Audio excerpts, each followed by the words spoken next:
नमस्कार.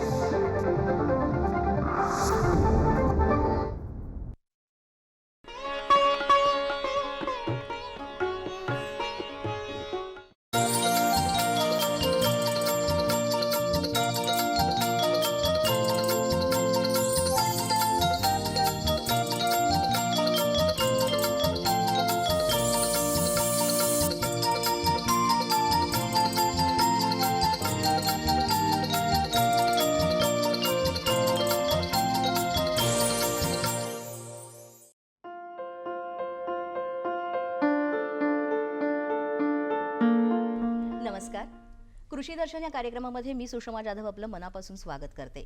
सध्या आपण पाहायला गेलं तर जमीन आणि ज्या वेगवेगळ्या प्रकारच्या भाज्या आहेत किंवा शेतीचाच विचार केला आपण एकूणच, तर त्यामध्ये खतांचा आणि कीटकनाशकांचा अतिवापर होतो आणि त्यामुळे जमीन त्याबरोबरच मानवी आरोग्य सुद्धा धोक्यात येत आहे. आणि यासाठीच सेंद्रिय शेती म्हणून एक उत्तम पर्याय पुढे येतोय.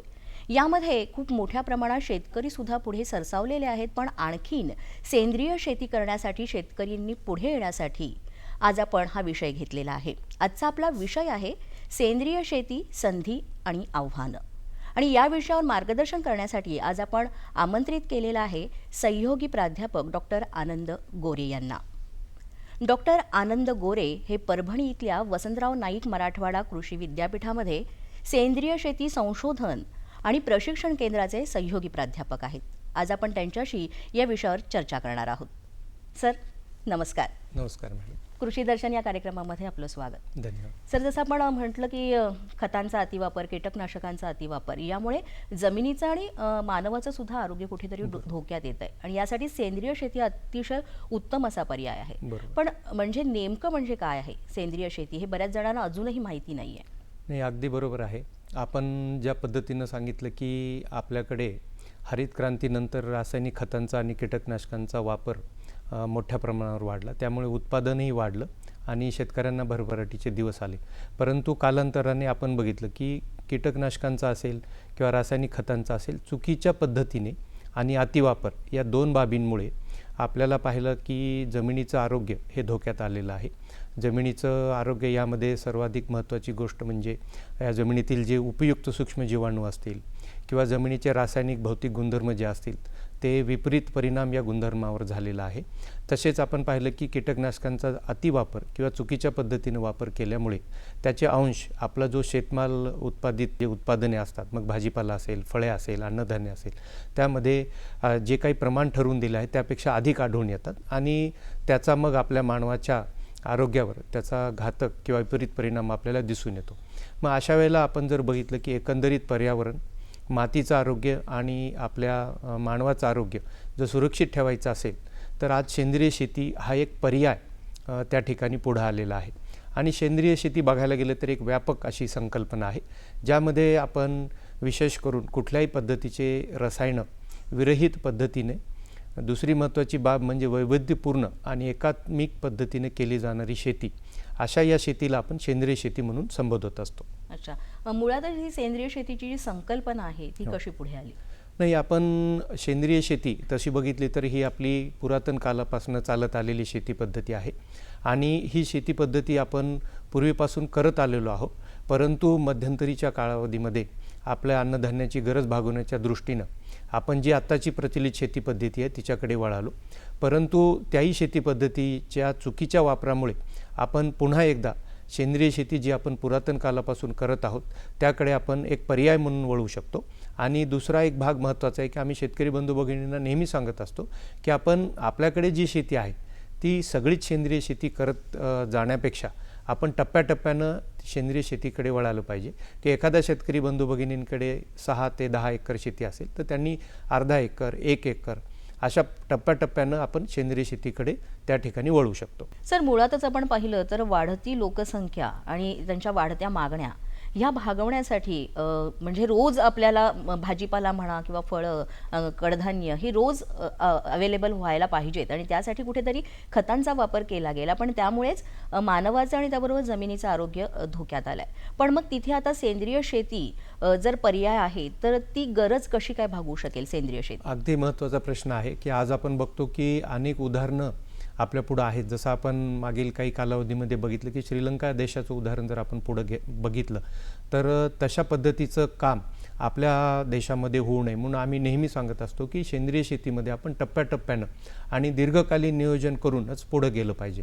यामध्ये सगळ्यात महत्त्वाची बाब अशी आहे की आपल्याला दीर्घकालीन नियोजन केल्यानंतर आणि 3 ते 4 वर्षाचा कालावधी झाल्यानंतर सेंद्रिय शेतीच्या माध्यमातून सुद्धा आपण शाश्वत उत्पादन त्या ठिकाणी मिळवू शकतो. हा एक भाग आहे. दुसरा भाग असा आहे की आपल्याला सगळ्याच ठिकाणी सेंद्रिय शेतीकडे जायचं नाही आहे.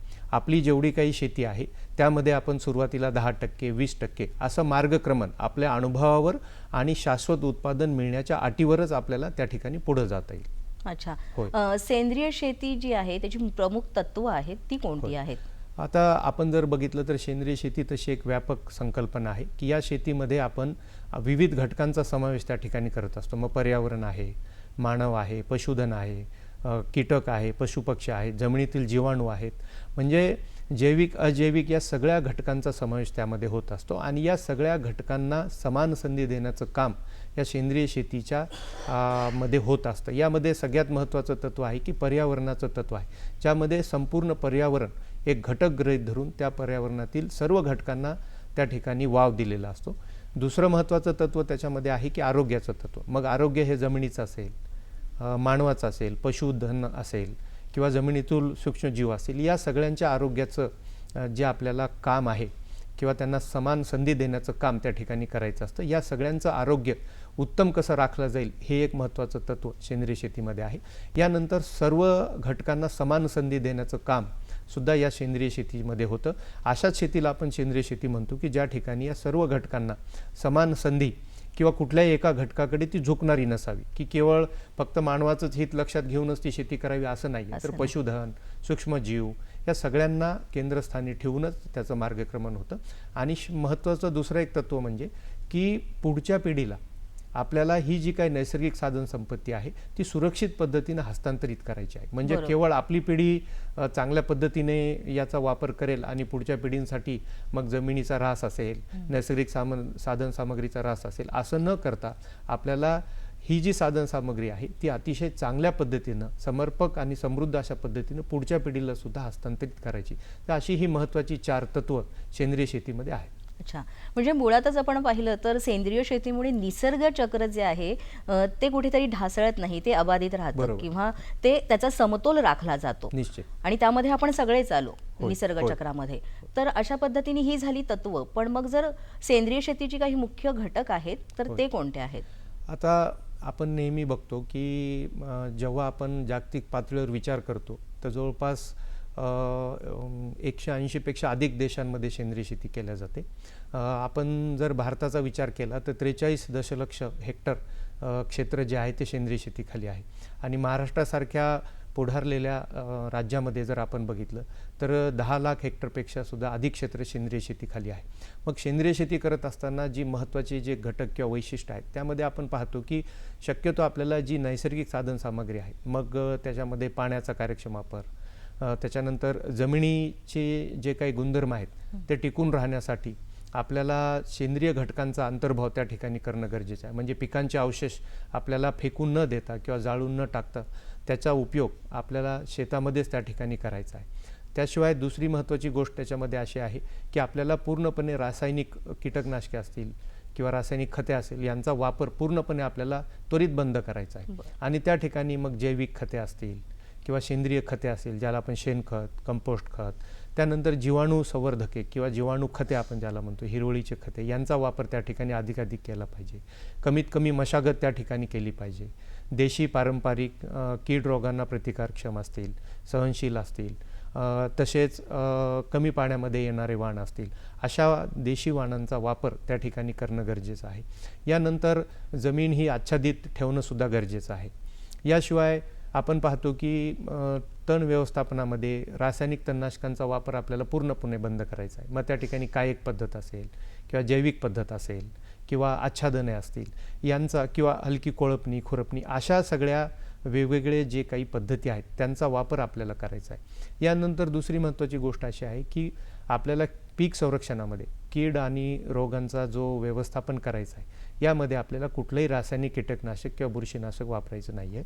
त्या ठिकाणी आपल्याला जैविक पद्धतीने मशागतीय पद्धतीने कीड आणि रोगांचा बंदोबस्त किंवा व्यवस्थापन त्या ठिकाणी करायचं आहे. यानंतर दुसरी एक महत्त्वाची बाब अशी आहे की आपण पाहतोय की बऱ्याच वेळेला मृद जलसंधारण हा विषय वेगळा समजतो, परंतु हाही आपल्या सेंद्रिय शेतीचाच भाग आहे.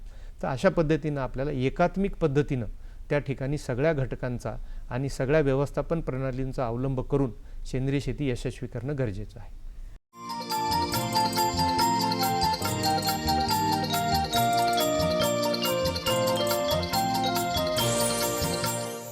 तर शेतकऱ्यांना सेंद्रिय शेती सुरू करायची असेल तर त्याची सुरुवात कशी केली पाहिजे? अगदी महत्त्वाचा प्रश्न आहे. आम्हाला बरेच शेतकरी बंधू भगिनी हेच विचारतात की आमच्याकडे येतात कृषी विद्यापीठामध्ये, आमचं वसंतराव नाईक मराठवाडा कृषी विद्यापीठामध्ये सेंद्रिय शेती संशोधन आणि प्रशिक्षण केंद्र आहे. तसेच आमचं कृषी तंत्रज्ञान माहिती केंद्र त्या ठिकाणी उपलब्ध आहे शेतकऱ्यांच्या सेवेमध्ये.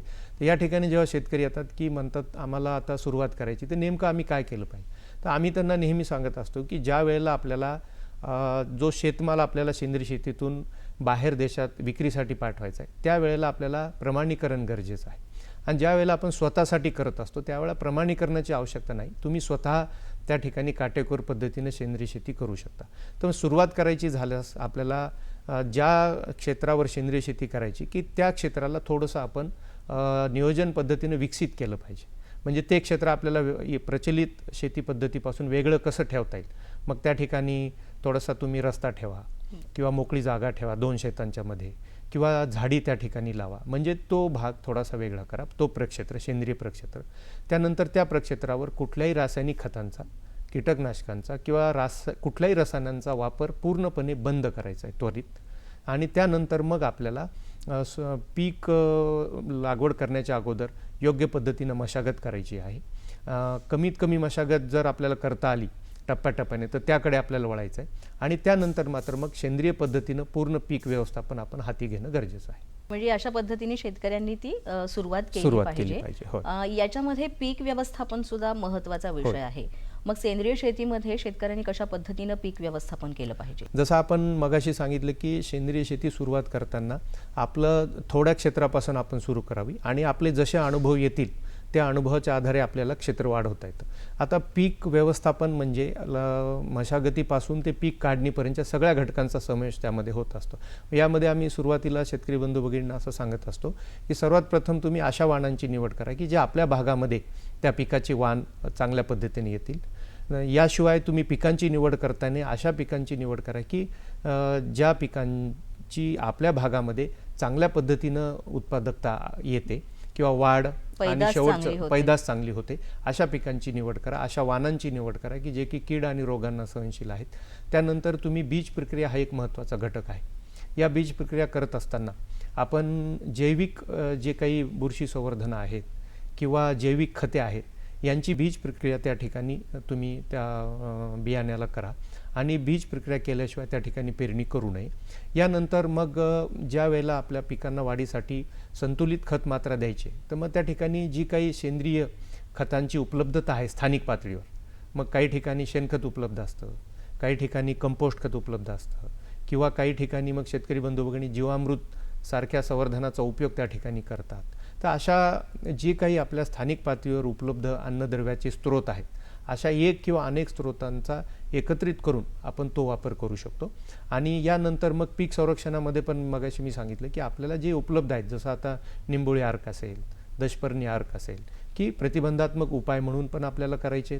यानंतर सगळ्यात महत्त्वाची बाब अशी आहे की आम्ही नेहमी सांगतो की आंतरपीक पद्धती, मिश्र पीक पद्धती, यानंतर पीक फेरपालट हे अतिशय महत्त्वाचे घटक आहेत पीक व्यवस्थापनामध्ये.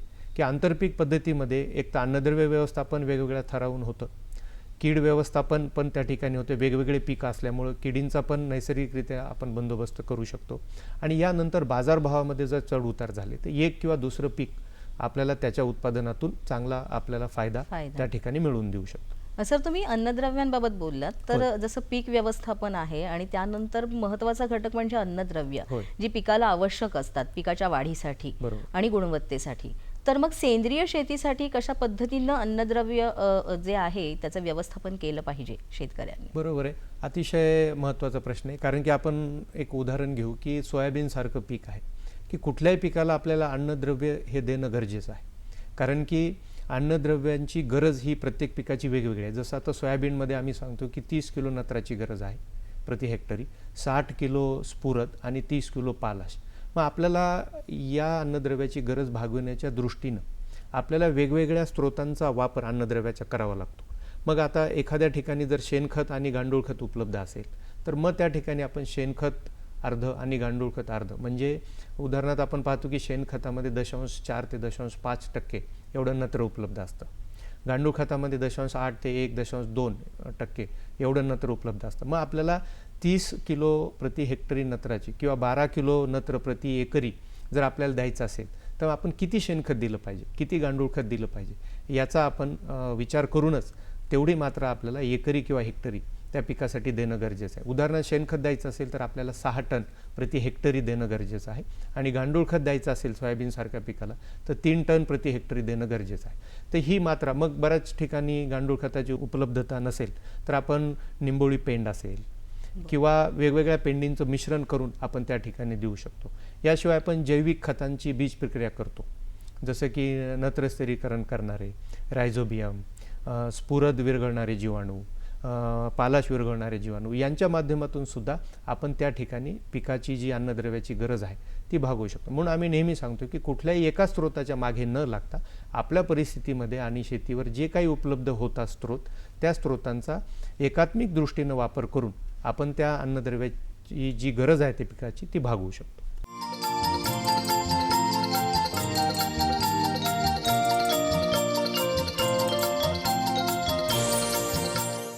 जिथे पीक असतं तिथे कीड किंवा रोग यांचा प्रादुर्भाव होतच हो, असतो. हो. जसं आपण सेंद्रिय शेतीचा विचार केला तर यामध्ये आपण जैविकदृष्ट्या तयार केलेले जे आहेत खतं त्यांचा जास्त वापर करतो. पण मग तिथे पण कसं नियोजन केलं पाहिजे शेतकऱ्यांनी, कारण प्रमाण हे अतिशय गरजेचं आहे. बरोबर. तर ते प्रमाणापेक्षा जास्त झालं किंवा कमी झालं तरी त्याचे उलटे बदल जे आहेत की फरक तो आपल्याला जाणू लागतो. तर नाही, यासाठी काय केलं पाहिजे अगदी शेतकऱ्यांनी? बरोबर आहे. पीक संरक्षण हा एक फार महत्त्वाचा विषय आहे. आपण पाहतो की सेंद्रिय शेतीमध्ये आम्हाला बऱ्याच वेळेला शेतकरी बंधू भगिनींकडनं हीच अडचण आम्हाला सांगितली जाते की आम्ही बाकी सगळ्या गोष्टी करतो, परंतु अचानक एखादी कीड आणि रोग आला तर आम्हाला त्याचं नियंत्रण किंवा बंदोबस्त करणं जरा कठीण जातं. तर यामध्ये एक महत्त्वाची गोष्ट अशी की जवळपास 96 ते 97% जे किडी आहेत ह्या नैसर्गिकदृष्ट्या, मग तापमानातील बदल, पाऊसमान, आर्द्रता या सगळ्या गोष्टींच्या माध्यमातून त्याचा बंदोबस्त केला जातो. फक्त आपल्याला 3 ते 4% ज्या किडी आहेत त्या आपल्याला स्वतःहून ज्याला निवारणात्मक पद्धती म्हणतो त्या माध्यमातून आपल्याला त्याचा व्यवस्थापन किंवा बंदोबस्त त्या ठिकाणी करायचा असतो. मग आम्ही नेहमी सांगतो की याचं एक दीर्घकालीन नियोजन आपल्याकडे असलं पाहिजे. जसं मी मगाशी सांगितलं की जे पीक व्यवस्थापनामधील घटक आहेत तेच आपल्याला कीड व्यवस्थापनामध्ये फायदा देतात. उदाहरण आंतरपीक पद्धती, एकच एक पीक वारंवार न घेणे म्हणजे पिकांची फेरपालट, किंवा मिश्र पीक पद्धती.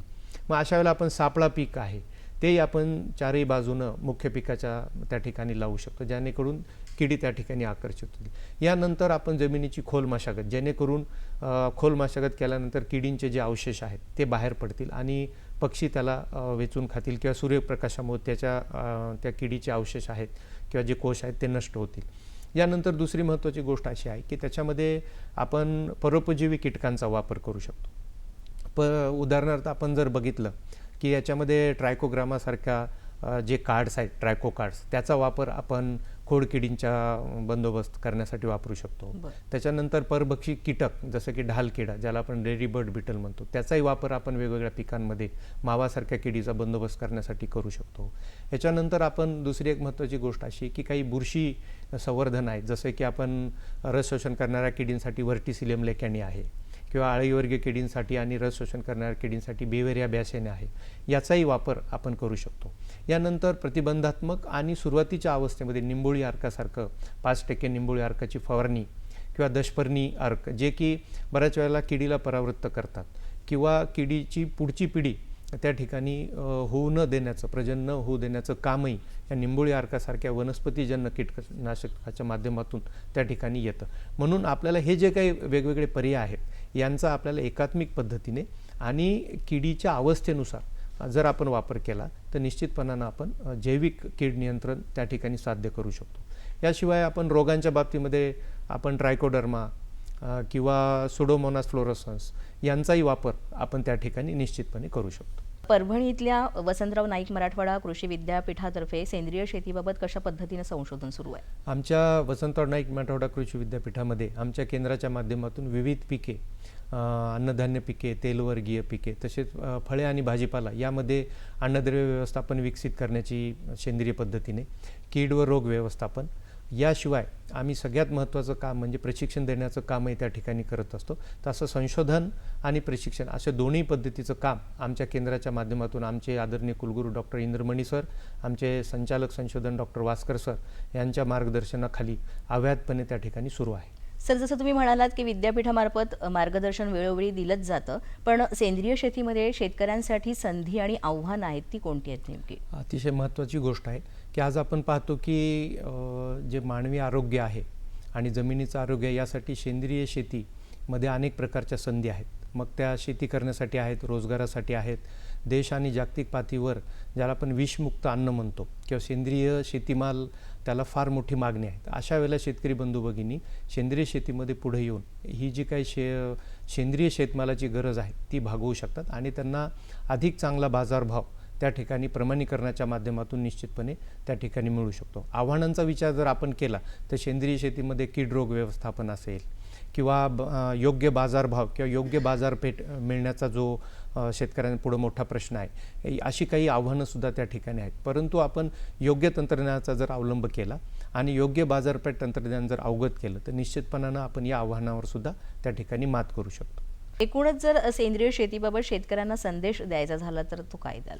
सेंद्रिय शेतीच्या संदर्भामध्ये आम्ही शेतकरी बंधू भगिनींना संदेश हाच देऊ इच्छितो की बदलत्या हवामान, आपण पाहतो की विशेष करून निविष्ठांचा वाढलेला खर्च, खर्चिक झालेली शेती या पार्श्वभूमीवर सेंद्रिय शेती हा एक पर्याय आहे आणि त्याकडे आपण टप्प्याटप्प्यानं आणि आपल्या अनुभवानं पुढे गेलं पाहिजे. आणि आपण जर आपल्याला सेंद्रिय शेती जर जागतिक पातळीवर घेऊन जायची असेल विक्रीच्या दृष्टीने तर आपण त्या ठिकाणी प्रमाणीकरण करणं गरजेचं आहे आणि ते प्रमाणीकरण पहिल्या वर्षीपासून करणं गरजेचं आहे. तृतीय पक्ष प्रमाणीकरण हे निर्यातीसाठी आवश्यक आहे आणि ज्याला आपण सहभागी हमी पद्धती किंवा PGS इंडिया प्रमाणीकरण पद्धती ही आपल्याला स्थानिक पातळीवरच्या बाजारपेठेसाठी आवश्यक आहे. म्हणून आमचा संदेश एवढाच आहे की सेंद्रिय शेती आपल्यापुढे एक चांगला पर्याय आहे जे की आपल्या जमिनीचं आणि मानवाचं आरोग्य सुरक्षित ठेवण्यासाठी तसेच शाश्वत उत्पादन देण्यासाठी आणि जर आपण प्रमाणीकरण केलं तर आपल्याला त्यातून नक्कीच मूल्यवर्धन आणि आपल्या शेतमालाला चांगली बाजारभाव आणि आपली शेती आर्थिकदृष्ट्या निश्चितपणे फायद्याची होऊ शकते. तर शेतकरी बंधूंनो, आत्ताची आपण काळाची गरज म्हणूया आणि त्याबाबतच जी वाढती मागणी आहे सेंद्रिय शेतीसाठी, त्यासाठी जास्तीत जास्त शेतकरी बंधूंनी पुढे येऊन सेंद्रिय शेती हा पर्याय निवडला पाहिजे आणि सेंद्रिय शेती करताना सुद्धा योग्य मार्गदर्शन घेऊन जर तुम्ही ती शेती केली तर त्यात निश्चितच आपल्याला फायदा मिळेल. सर, तुम्ही आज कृषी दर्शन या कार्यक्रमात आलात आणि एवढं मुलाचं मार्गदर्शन दिलं त्याबद्दल दूरदर्शनच्या सह्याद्री वाहिनीतर्फे तुमचे मनापासून आभार. धन्यवाद.